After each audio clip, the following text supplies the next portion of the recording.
Бәріңізге ассалаумағалейкум. Қытайлар не себепті қазақтың Балқашқа дейінгі жерлерін өз аумағы санайтынын білесіз бе?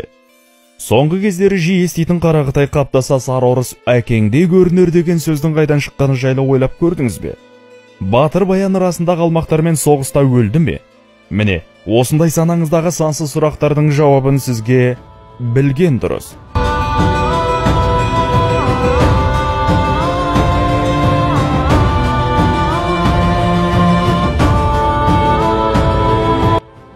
Оқиға Әбілмәмбет хан тұсында болған. 1755 жылы Жоңғарияны қанға бөктіріп миллионға жоқ халқын қырғынға ұшыратқан Қытай айдаһары енді қазақ жеріне қарай көз аларта бастады. Әскерінің табаны тиген жердің барлығын өзінің жері деп санайтын император Цян Лун шекара деген ұғымды білмейтін. Қытайлардан ойсырай жеңілген қалдан сереннің жиені Әмір Сана орта жүзде билік құрған Абылай сұлтаннан пана сұрайды. Сыныққа сылтау іздеген Қытай императоры орта жүзге елшілер жіберіп Абылайға Әмір Сананы еліне қайтаруын және де орта жүздің Қытайға бодан болуын талап етті. Қанша жерден талап күшті болғанымен Абылай сұлтан Әмір Сананы еліне қайтара қоймады. Орта жүздің Қытайға тәуелді болуынан бас тартып, келген елшілерді мазақ етіп елдеріне қайтарып жібереді. Абылайдың бұл қылығына ашуланған Қытай императоры шекарада тұрған моңғол генералдары Хадаха мен Дарданаға қазақ сахарасына басып кіріп, Абылай мен Әмір Сананы ұстап әкелуге әмір етеді. Осылайша қазақ пен Қытай арасында бұрын соңды болмаған алапат соғыс басталды. 1756 жылдың мамыр айында генералдар 10 мың әскерін екіге бөліп Қазақияға шабуылын бастайды.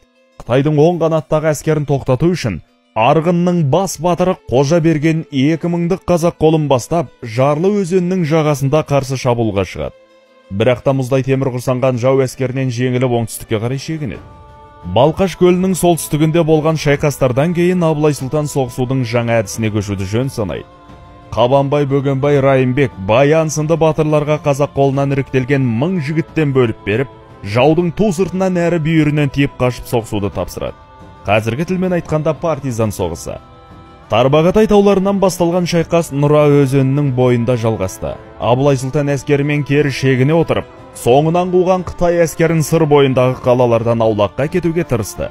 Олай болмаған жағдайда қазаққа Ақтабан шұбырындының заманы қайта оралары анық еді. Жау әскерінің керуендерін үздіксіз шапқан батырлар өз жұмыстарын мүлтіксіз орындады. Қиындықтарға қарамастан Қытай әскеріне қарай қадам басты.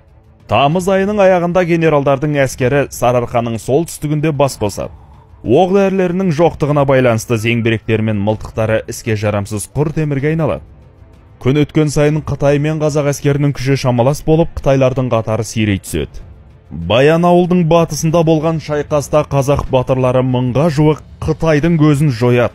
Осы кезде Сарыарқаның шығысында жүріп жатқан шайқаста Бөгенбай батыр бастаған қазақ қолы жау әскерінің бір бөлігін талқандайды. Майдан даласында Абылай сұлтан ауыр жараланып, Көкшедегі ордасына суыт оралуға мәжбүр болады. Бұл соғыс генералдар үшін ақыр замандай көрінді. Ойдағысын орындай алмаған қытайлар отанына масқара жеңіліспен бас көтер алмайтын күйде оралды. Арадағы үзілісті пайдаланған Абылай сұлтан Әмір Сананы бүлік бастау үшін жасырын Жоңғарияға аттандырып жібереді. Әмір Сананың бас көтеруінен кейін қазақ даласына жасалатын екінші жорық бірнеше айға кейінге шегерілді. 1757 жылы Жоңғариядағы көтерілісті аяусыз басып жаншыған Қытай әскері қайта күш жия бастады. Император генерал Фудемен жау қойды 90 мың әскермен қазақ даласына қайтадан аттандырды. Бұл жолғы жорықтың бағытын солтүстікке емес, оңтүстіктегі сыр бойындағы қалаларға қарай өзгертуді тапсырды. Осы кезде қазақ даласына Әмір Сананың бастаған көтерілісі сәтсіз болып, Тобыл өзеніне дейін қашқан Әмір Сананың сол жерде қайтыс болғаны туралы хабар жетеді. Қытай айдаһарының бір басын шауып алса, екінші басы қайта айналып соғатынын жақсы білетін Абылай сұлтан 300-дің басын қосып, келесі соғысқа әзірлене бастайды. 1757 жылдың маусым айында Фудемен жау бастаған Қытай әскері қазақ жеріне екінші жорығын бастады. Қытай генералдары бірінші соғыста қолданған тәсілді екінші соғыста да пайдаланады. Атты әскер мен жаяу әскерді екіге бөліп, екі бағыттан шабуылдайды. Оң қанаттағы атты әскерді Жаухой, сол қанаттағы жаяу әскерді Фуде басқарды. Жаухой атты әскермен қазақ жеріне бірінші жетіп, Аягөз маңындағы Айдынсу өзенінің жағасына келіп тоқтайды. Қытайлардың бұл әрекетіне қарсы Найман руын билеп отырған Әбілпейіз сұлтан 2000 қазақ әскерімен шабуылға шығады. Күші басым Қытай әскері тағы да жеңіске жетеді. Жеңілген Әлпейіз сұлтан Түркістанға қарай шегінуге мәжбүр болады. Жаухойдың Әбілпейізбен жүргізіп жатқан соғысын пайдаланған Абылай сұлтан қалың қолмен Жоңғар алатауының етегіне келіп бекінді. Бұл жер Күркіреуік өзеніне жақын маң болатын, және де келе жатқан Фуденің жаяу әскеріне тойтарыс беруге қолайлы жер еді. Таң ата алтын емел жоталарынан құмырсқадай қаптаған Қытайдың жаяу әскері төмен қарай ағылып келе жатты. Мұны көрген Абылай сұлтан атты әскеріне шабуылға дайындалуын бұйырады. Мергендер адырналарын шірене тартып, Қытайларға қарай өлім жебесін жаудыруға дайын тұр еді. Абылай сұлтаннан ұмтыл деген пәрмен берілді. Ысқырған жебелер Қытайлардың бірінен соң бірін ажал құштырып жатты. Тұлпарлардың шабысынан желдірілдеп бет қаратпай шабуылға шыққаннан қорыққан Қытайдың жаяу әскері тауға қарай қаша жөнелді. Абылай сұлтан өткен соғыста алған жарақатына байланысты әскерін майданға бастап шықпайтын болып шешті. Қасындағы күзетімен бірге қыр басында бұйрық берумен шектелді. Бірінші күнгі шайқаста қазақ жігіттері 2000-ға жуық Қытайды жер жастандырып үлгерді. Қазақтар жағынан 800-ден аса жігіт қаза тапты. Шайқастың кезекті бір күнде қазақ қолының бір шеті ыдырай бастады. Жігіттерінің жеңіліп жатқанын көрген Абылай тұлпарына қарғып мініп жау шебіне жалғыз шабады. Сұлтанының жауға жалғыз шапқанын көрген қазақ жігіттері рухы көтеріліп жауын жапыра түсіп тауға қарай қуады. Шабуылдан тұрағына қайта оралған Абылай жорықта жеңісіне күдіктенген қолбасшы жігіттерін орға жығатынын бәрі жақсы түсінеді. Арада бірнеше күн өткенде Жоңғар қақпасының бергі жағынан айқай-шу естіледі. Көп ұзамай барлауға жіберілген жігіттер Жаухойдың атты әскері Фуденің жаяу әскерімен қосылғаны туралы хабар жетеді. Абылай жылдам қолбасшылар кеңесін шақыртты. Кеңесте қазақ қолының кері шегінуі талқыға түседі. Кеңесте бірінші сөз сөйлеген Абылай сұлтан кері шегіну жоспарын ұсынды. Себебі алда қазақ қолын Қытайдан да басқа көршілермен соғыс күтіп тұрды. Сондықтан қазақ жігіттерінің амандығы бірінші орында болатын. Кеңеске жиналған батырлар шегіну жоспарын әрең дегенде мақұлдайды. Абылай сұлтан батырларынан қазақ әскері шегініп біткенше артқы шепте біреуінің қалуын сұрайды. Батыр Баян 1000 жігітімен артқы шепте қалуды ұйғарады. Сөйтіп Батыр Баян жігіттеріне жер-жерден от жатқызып, түн жамылып шегінген әскердің ізін жасыруға тырысты. Қазақ әскері түні бойы дамылдамай 15 шақырымнан аса жол жүріп, таң ата Күркіреуік өзеніне жетіп тоқтайды. Абылай Балқашқа дейін шегініп, сол жерде бекінуді жөн санайды. Сауа Батыр Баянның ақ найзалы жігіттері келіп жетеді. Батыр Баянның 1000 жігіті өзеннен өтісімен арғы беткейдегі Қытайдың барлаушы жасағын көздері шалады. Батыр Баянға Абылай өзеннен бірде-бір Қытай тірі өтпеуін бұйырып, өз әскерімен Балқашқа қарай жүріп кетеді. Қытайда болып жатқан көтерілістерді тоқтату үшін император генералдары Фуде мен Жаухойды Қытайға қайтаруға мәжбүр болады. Шегінген жау әскерінің соңына түскен Батыр Баян Жоңғар қақпасында тұрған 8000-ға жуық Қытай әскерін көзі шалады. Қарап көрсе жайбырақат дайындықсыз жатыр екен. Батырлары Баянға қамсыз жатқан жау әскеріне шабуыл жасауды өтінеді. Жігіттерінің өтінішін қабыл алған Баян таңғылаң бере Қытайларға тап береді. Шабуылды күтпеген Қытайлар бас ауған жаққа қарай қаша жөнеледі. Кенеттен Баян кері шегініп жігіттерін түгендей бастайды. Аз шығынға ұшырағанын білген Батыр Баян қайта шабуылдауды ұйғарып, бірнеше күннен кейін таң ата қайта шабуылға шығады. Бұл жолы жауды тосып отырған Қытайлар мылтық атып қарсыласады.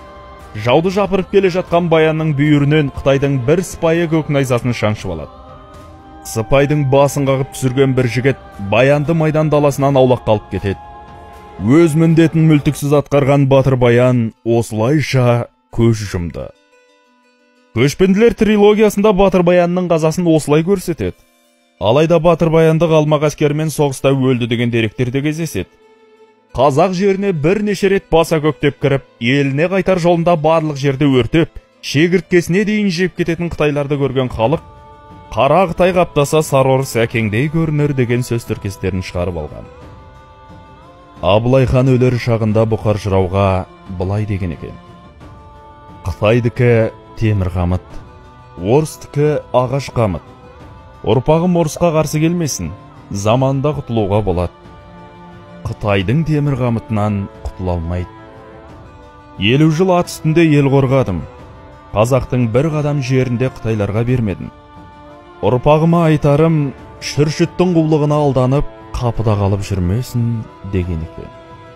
Қазірде Қытай әлемнің кез келген елін соғысы жаулап алуға шамасы жететін жалғыз мемлекет. Ақшасын инвестиция ретінде құйса болғаны, техникасында, халқында оңай кіргізіп алады. Қытай халқының 1% қазақ жеріне кірсе болғаны, қазақ үшін ақыр заман дей беріңіз. Көшіп барған жерінде бақашаян түгілі жабырлаған құмырсқада таппайсың. Барлығын жей береді. Сол бақашаян жеген Қытай қазаққа нендей жақсылық көрсетті? Қазақтарға қарсы ұстанған бағыты қандай? Қытайдың ойлағаны жеріңді алу ғана. Кез келген мемлекеттің негізі жерден, ұлттан, тілден тұрады. Аталған үшеудің біреуі кем болса, ол ел құрып біту бағытында деген сөз. Кейбір жандар ашкөздігін қоймаса, халық ереуілін тоқтатпаса, Қытай секілді алып елдер оп-оңай өз мақсатына жетуі мүмкін. Бүгінде өткен бабалары найза ұстап жауға шапқан, балалары шашын бояп құлағына сырға таққан, Қытайлармен құда болып орыстың тілінде сөйлейтін, тамырынан ажыраған бәйтеректің күйін кешкен дейміз. Бұлай жалғаса берсе саны 10 миллионнан азақ асатын ат төбеліндей қазаққа жақсылық болмас. Қазақ құрып бітпеу үшін ұлттың санасы оянуы тиіс. Білімсіздікпен күресіп көрші. Елдердің жағдайын бағамдап, соған сай әрекеттер жасау керек. Қытай саясаткерлерінің миында қазақтың қонақ жайлылығы сонша қатынында қойныңа салып береді деген ұғымды қалыптастырып алған екен. Сол ұғымды жою үшін ұлт мәселесіне келгенде шетелдік келімсектер мен көрші-елдерге қатаң талаптар қойылуы тиіс. Өзге ұлт өкіліне тұрмысқа шыққан қазақ қыздарын міндетті түрде азаматтықтан шығару керек. Араб елі осы тәртіп ұстанады. Сіз араб қызына үйленсеңіз де Арабияның азаматы бола алмайсыз. Және сіздің ұлдарыңыз да араб азаматы бола алмайды. Заң өз жұмысын атқарып жатыр деген осы. Айтқымыз келгені ел болам десең бесігіңді түзе, қызыңды өзге ұлтқа жәутеңдетпе. Ұлыңды ер азамат етіп тәрбиеле. Туылған әр баланы ұлтын сүюге үйрет. Келешек ұрпақ сонда ғана айдаһар мен аюға жәутеңдемей, көк бөрші қасқая қарсы тұрары анық. Видео ұнаса міндетті түрде лайк басып кетіңіз және арнаға жазылып қасында шыққан қоңыраушаны басып қойыңыз. Өз пікірлеріңізді комментарийға қалдырып кетіңіз, біз міндетті түрде оқитын боламыз. Сондай-ақ видеоны тарату тетігі арқылы барлық әлеуметтік желілерге таратып жіберіңіз. Мәтінді оқыған Айдос Оразай, жазған Аян Досқара. Сіз үшін білген дұрыс.